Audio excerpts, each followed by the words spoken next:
Lockup மரணம் அடைந்த அஜித்குமார் கொலை வழக்கில் அவர் தண்டிக்கப்பட்டார், இவர் தண்டிக்கப்பட்டார், இவர் சஸ்பெண்ட் செய்யப்பட்டார், இவர் பணியிட நீக்கம் செய்யப்பட்டார், இவர் டிரான்ஸ்ஃபர் செய்யப்பட்டார். இந்த கதையெல்லாம் இங்கே வேண்டாம். இந்த கைது செய்து டிரான்ஸ்ஃபர் பண்ணுறது, சஸ்பெண்ட் பண்ணுறது இதெல்லாம் வேண்டாம்.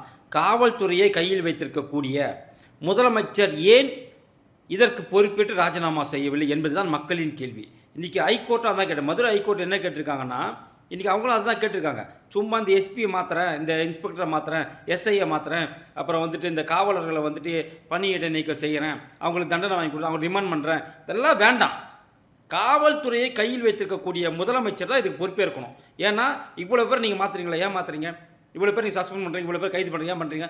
இவங்களாம் காவலர் அதிகாரிகள், இவங்களாம் இவ்வளோ மேலதிகாரிகள் என்பதனால தானே. அப்போ இவர்களுக்கெல்லாம் மேலதிகாரி யார்?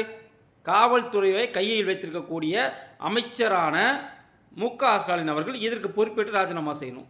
செய்யுங்க. சும்மா அவங்கள மாற்றுறது இவங்கள மாற்றுறதுலாம் வேண்டாம். பொறுப்பேற்று நீங்கள் ராஜினாமா செய்யுங்க.